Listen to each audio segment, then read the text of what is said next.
大家好啊，我是程。经常在周复盘的时候会看到很多小伙伴发来的问题，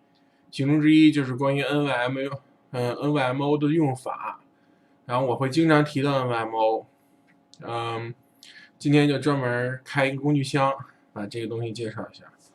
首先先讲一下就是交易维度，我就是维度什么呢？就是我们在交易过程中，我们需要有不同方向的信息。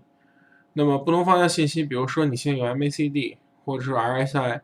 它都是根据价格算出来的，那么它就是一个维度的。然后你这时候再用 PPO 再用 CCI 就没有意义了，因为它们都是一个维度，都是价格。通过价格的走势、强度变化，也就是说无非就是价格的走势和价格的增长速率，就是说它的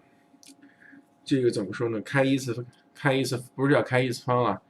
就是求一次微分，就是它的速度和加速度，等于说就是一个维度的。那么 YMO 给我们提供了一个比较不同的角度，所以说是一个非常非常敏感且非常非常好的指标。所以我今天给大家介绍一下就是 NYMO 的用法。好，我们就直接上图啊。首先第一，先说第一啊，先说结论。第一 ，NYMO 不适合抓顶，就是抓顶是不难，是难以判断的，就是抓顶是难的啊，抓底是轻松。还有第二呢，就是说 NMO 可以用来看两种东西，一个是极值，一个是背离啊，一个极值，一个是背离，两种东西是不同的。背离是看到的趋势内部的强弱变化，然后极值呢是短线中的，有点像 CBC 和 CBCE，他们也是这样看短线中的极值和背离。好，那么先来看啊，先从我们最新的开始说，现在这个位置上，又是大盘进行了一个盘整，这个 NMO 是从-65到-52，是不是一个底背离呢？然后今天是一波大涨，就是翻绿了。这就是之前 ML 给我们的信号，但是不能通过 NMO 的信号就告诉我们就一定以后会大涨，但是它会出现什么呢？它会出现非常快速的下跌，然后大面积的转红，然后转红之后出现背离，再转黑，就说明趋势的一个什么呀？一个变化。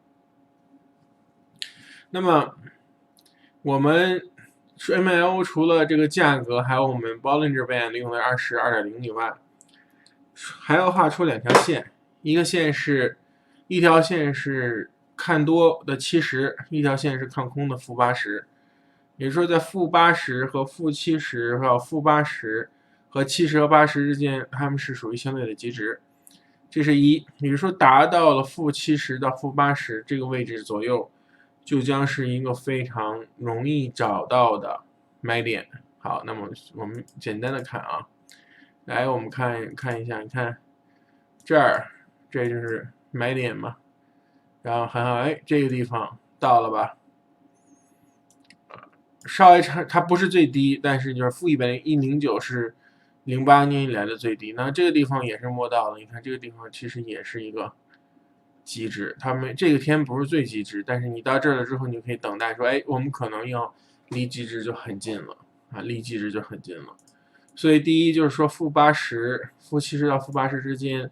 是一个非常好的买点，短线啊，这是短线，就是说或者说是波段，都是一个非常好的一个买点。那么你再往前推一推，你就可以看到，随便一个复盘，你看到这些2018年的这个底部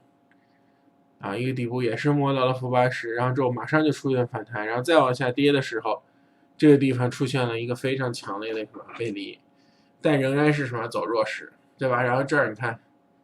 这儿，然后这儿-80，看这是那个好像英国脱欧啊，英国脱欧这个也是，它走到了一个极值，走极值。那我们再看。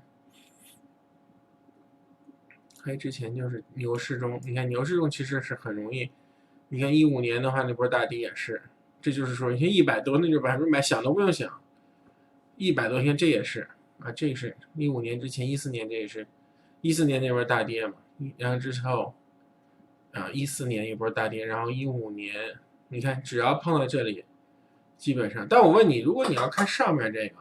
看特别靠上，这是不是就是顶呢？这都不是，每次靠上这个 NMO 这个靠上都不是特别好使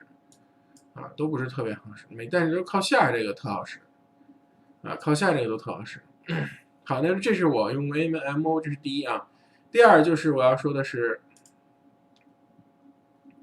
NMO， 还有一点我们别忘了，这个东西它不光是看极值，我们还有这个 band 呢。这个 Bollinger Band 就是，如果你现在是这个趋势啊，看这个趋势，这个 Bollinger Band 如果现在它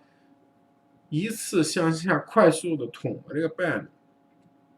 如果是第一次捅这个 band 啊，你看这都没捅好，这是第一次捅这个 band， 短线上听好啊，短线上是一个反弹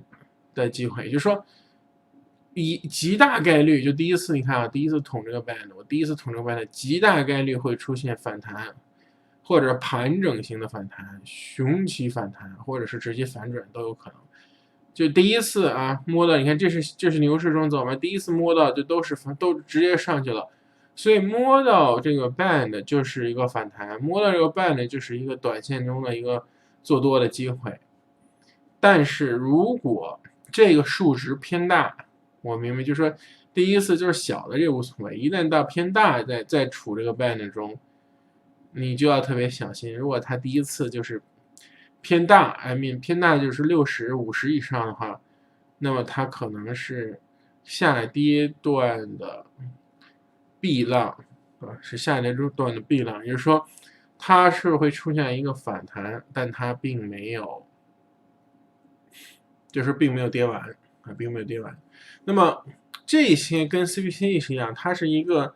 代表是极端情况啊，极端情况。所以说我们在极端情况可以看，也看到了这个背离的情况，但是呢，是我们辅助指标，我们有很多其他指标、发达台指标，就是这些看极端情况。现在没有特别极端的情况，但是这个地方确实是翻什么呀？翻黑了。注意看啊，